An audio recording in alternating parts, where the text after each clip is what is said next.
और हमारे लिए तो आरएसएस, विश्व हिंदू परिषद, ये बीजेपी जितने भी हैं ये भी सांप ही हैं। मुसलमानों से दोनों को प्यार है, बीजेपी को भी प्यार है, आरएसएस को भी प्यार है और खड़गे को भी प्यार है। खड़गे जैसे लोग अपने माँ बाप को मरवाते हैं, आगे अपनी औलाद को भी ऐसे ही मरवा देंगे। बीजेपी के जो लोग हैं ये अपनी बहन बेटियां देके उन्हें अपना फूफा बनाते हैं। मैं खड़गे को भी सांप मानता हूं और मैं आरएसएस बीजेपी ने भी सांप मानता हूं। मेरे लिए इनकी कोई वैल्यू नहीं है, कोई ये है ही नहीं मेरे लिए। के माँ बाप को मुसलमानों ने बहुत बुरी तरह जिबह करके मारा था। खड़गे की मां की बहुत दुर्गति की थी, उसके बाप को मारा था, माँ बाप दोनों को मारा था। खड़गे के माँ बाप को मुसलमानों ने मारा था, हिंदुओं ने नहीं मारा था। साथियों, मैं रिंकेजन आप देख रहे हैं भारतमान। कल कांग्रेस के अध्यक्ष मल्लिकार्जुन खड़गे का एक बयान वायरल होता है और बयान इतना जहरीला है कि एक पत्रकार भी कहते वक्त 100 बार सोचेगा, लेकिन हमारा काम ही पत्रकारिता है तो हमको तो बताना ही पड़ेगा कि खड़गे किस तरीके से एक कम्युनिटी विशेष को, एक समुदाय विशेष को भड़काने का काम कर रहे हैं। और मन से सीधा सीधा बोल रहे थे कि अगर आपकी नमाज के बीच में कोई सांप आ जाए तो पहले नमाज मत पढ़ो, पहले उस सांप को मारो, उसके बाद नमाज पढ़ो। और बीजेपी आरएसएस आज सांप की तरह, और बीजेपी आरएसएस के लोग जहां मिले ना उनको मार गिराओ। तो इस बयान पर आज हमारे साथ हैं स्वामी यति नरसिंहानंद जी, जानेंगे उनसे उनके क्या विचार हैं, क्या कहेंगे। देखिए, खड़गे के बयान के बारे में कुछ भी कहना मैं जो है ठीक नहीं समझता, क्योंकि खड़गे इस लायक नहीं है कि उसके बारे में बात करी जाए। खड़गे के माँ बाप को मुसलमानों ने बहुत बुरी तरह जिबह करके मारा था। खड़गे की मां की बहुत दुर्गति की थी, उसके बाप को मारा था, माँ बाप दोनों को मारा था। खड़गे के माँ बाप को मुसलमानों ने मारा था, हिंदुओं ने नहीं मारा था। अब खड़गे जो है मुसलमानों की चमचागिरी कर रहा है, तो हमारे लिए तो खड़गे भी सांप है और हमारे लिए तो आरएसएस, विश्व हिंदू परिषद, ये बीजेपी जितने भी हैं ये भी सांप ही हैं। बेसिकली काम तो ये सारे के सारे मुसलमानों का ही कर रहे हैं ना भाई। जो काम गांधी ने किया तो खड़गे तो गांधी का अपने आप को बताता ही है, वही काम बीजेपी आरएसएस कर रही है। तो भाई ये इन लोगों का, नेताओं का आपसी मामला है, मेरा तो इसमें कुछ लेना देना है नहीं। ना मेरा बीजेपी आरएसएस से कुछ लेना देना है और ना ही मेरा खड़गे से कुछ लेना देना है। लेकिन मुसलमानों से दोनों को प्यार है, बीजेपी को भी प्यार है, आरएसएस को भी प्यार है और खड़गे को भी प्यार है। खड़गे जैसे लोग अपने माँ बाप को मरवाते हैं, आगे अपनी औलाद को भी ऐसे ही मरवा देंगे। बीजेपी के जो लोग हैं ये अपनी बहन बेटियां देके उन्हें अपना फूफा बनाते हैं। तो मेरे लिए दोनों ही सांप है।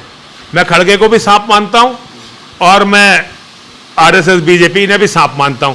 मेरे लिए इनकी कोई वैल्यू नहीं है, कोई ये है ही नहीं मेरे लिए। लेकिन स्वामी जी, बीजेपी आरएसएस वालों आपकी नज़र में सांप हो सकते हैं, खड़गे की नज़र में भी सांप हो सकते हैं, लेकिन इनको फॉलो करने वाले लोग तो सनातनी हैं। कई लोग तो आपके टच में भी होंगे, तो उनको भी तो सांप की तरह मानने की कोशिश। कांग्रेस को फॉलो करने वाले, आपको ध्यान रखना चाहिए, कांग्रेस में सरदार पटेल भी थे, कांग्रेस में लाल बहादुर शास्त्री भी थे, कांग्रेस में गुलजारी लाल नंदा भी थे, कांग्रेस में मदन मोहन मालवीय भी थे, और जिसने आरएसएस को बनाया वो डॉक्टर हेडगेवार, वो भी कांग्रेस में ही थे।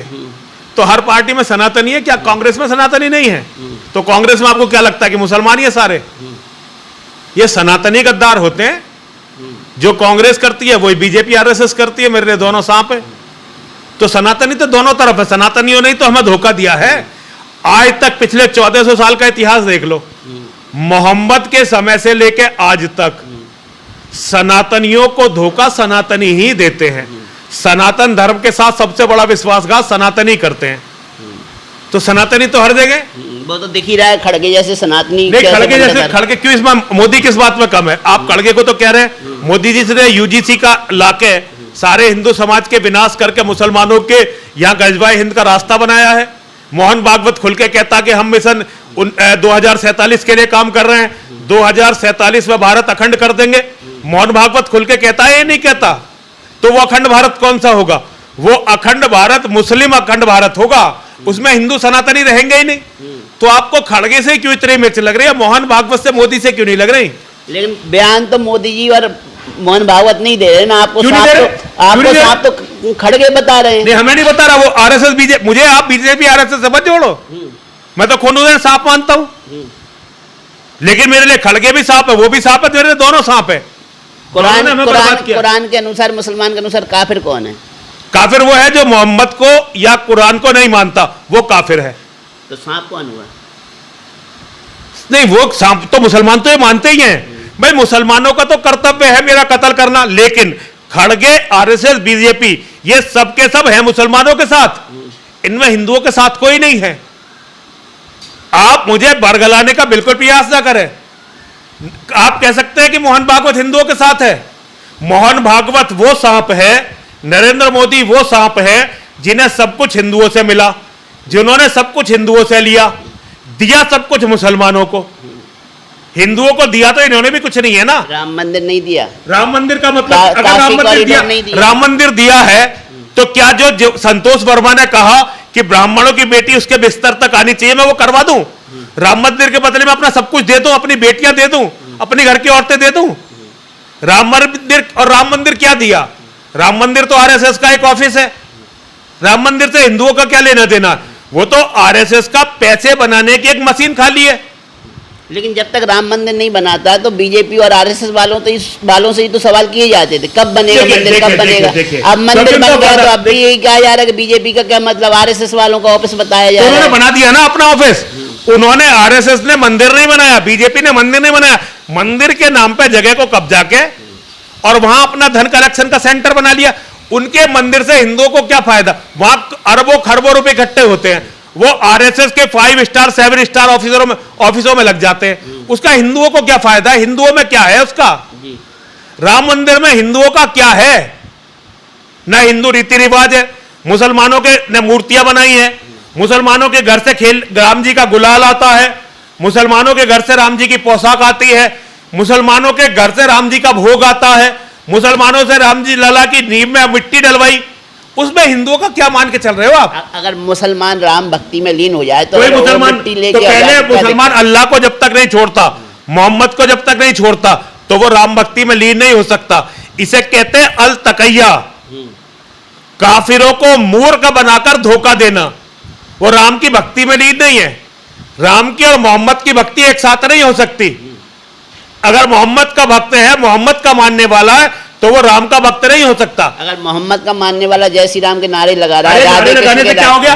वो झूठ के लिए कुछ भी करेंगे, वो झूठ कुछ भी बोलेंगे। नारे लगाने से क्या हो गया? नारे भी लगाएंगे और कत्ल भी करेंगे, राम का मंदिर भी तोड़ेंगे।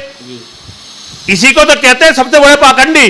दुनिया में ये सबसे बड़े पाखंडी है, इनके जैसा पाखंडी तो कोई है ही नहीं। तो आप तो सबको ही सांप बता दे रहे हैं, सबको नहीं, बीजेपी वालों को, नेताओं को नेता सारे सांप है।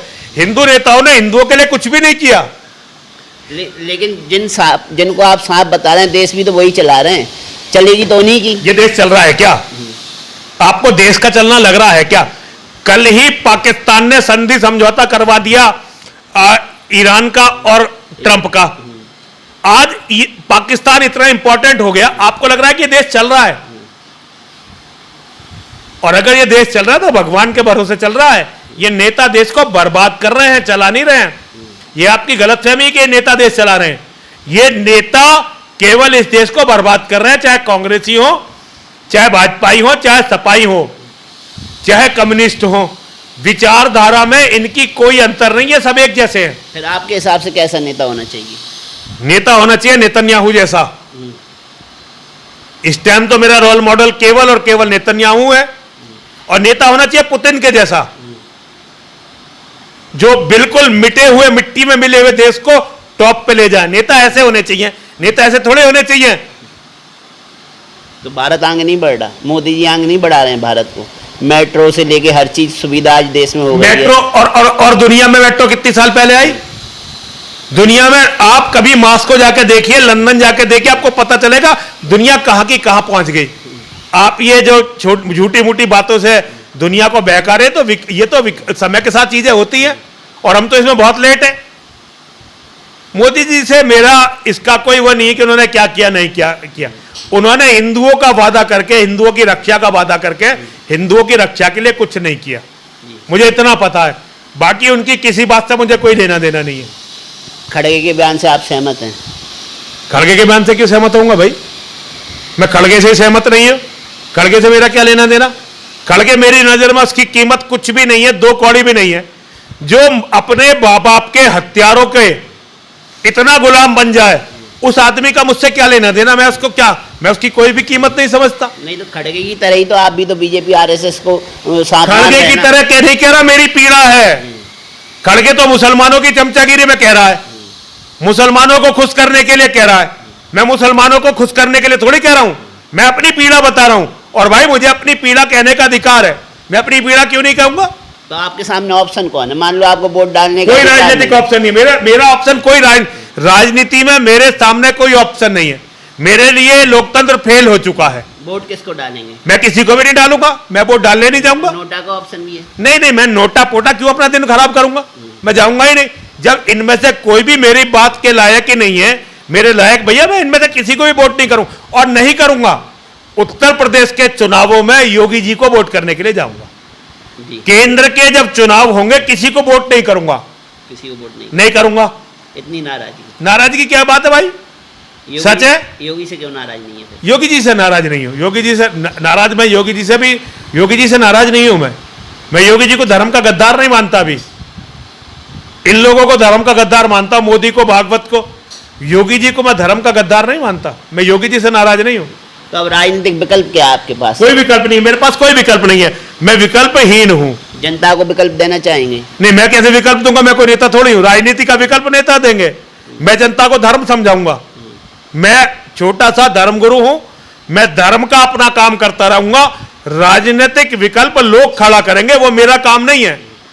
योगी को अगर बनाया जाता पीएम पद का उम्मीदवार तो आप समर्थन बिल्कुल, करेंगे? मैं वोट देने जाऊंगा। वोट देने? योगी जी प्रधानमंत्री पद के दावेदार बनेंगे तो मैं वोट देने जाऊंगा।